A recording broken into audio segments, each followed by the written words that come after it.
Keto ran out of the forest before dawn, his body heavy but not from fear, from stars. Dozens of them swirled gently around him, glowing in different colors, some bright, some barely alive. They followed him like lost birds, uncertain but hopeful. The village came into view. "This is where it begins," Keto whispered. One by one, he would return them. Sira was the first. She sat outside her home, silent, unmoving, her eyes still empty. Her mother wept nearby. Keto approached slowly. "Sira," he said softly, kneeling before her, "I found something that belongs to you." Her golden star floated forward, trembling. But as it drew closer, Sira turned her head away. "I don't want it," she whispered. Keto froze.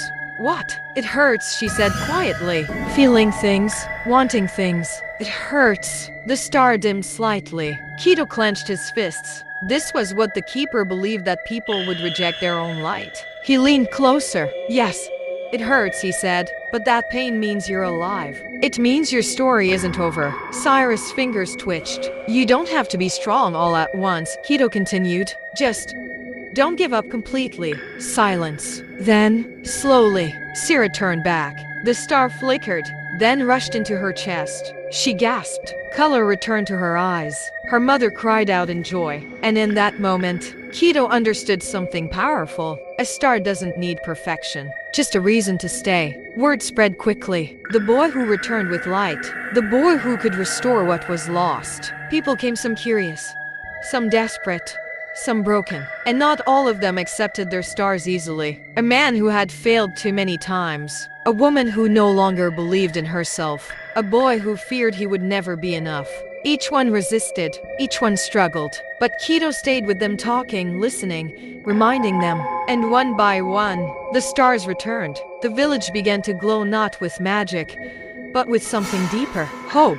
But hope has a way of attracting darkness. The sky dimmed suddenly, though it was midday. A cold wind tore through the village, and from the horizon, the keeper appeared, no longer a guardian, now a storm. Hundreds of stolen stars swirled violently around them, trapped in a vortex of shadow and light. "You defy me," the keeper's voice thundered. Keto stepped forward. "No, I'm correcting you." The keeper's eyes burned. "You return stars to those who will only lose them again." Keto shook his head. "That's their choice. They are weak. They are human." The ground cracked as the keeper descended. "Then I will take them all," they declared, "and end this cycle forever." The stars around the keeper surged forward like a tidal wave rushing toward the village. People screamed. Keto stood his ground, alone, or so he thought. A small hand grabbed his. "Sira, I'm not losing mine again," she said.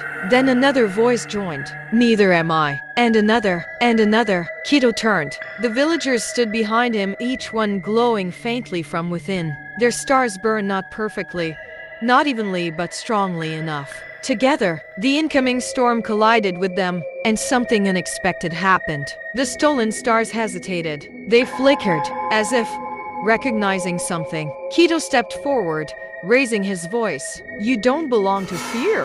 The stars pulsed. "You belong to them." One by one, they broke free, not by force, but by connection. Each star shot toward its owner, finding them through something deeper than distance. Choice. Days passed. The force calmed. The whispers softened once more. But something had changed forever. The stars no longer drifted aimlessly in the wilderness. They stayed closer to their people now, as if the connection had grown stronger. Keto stood at the edge of the forest, the child of the first star beside him. "You did what the keeper could not," the child said. Keto shook his head. "I didn't do it alone." The child smiled. "Exactly." Keto returned to the village not as a hero, but as something more important. A reminder that losing your star isn't the end, and reclaiming it isn't magic. It's a choice, one you can make, again and again, no matter how many times you fall. That night, as the sky filled with real stars above, the village glowed softly below. Not perfect, not flawless, but alive and burning.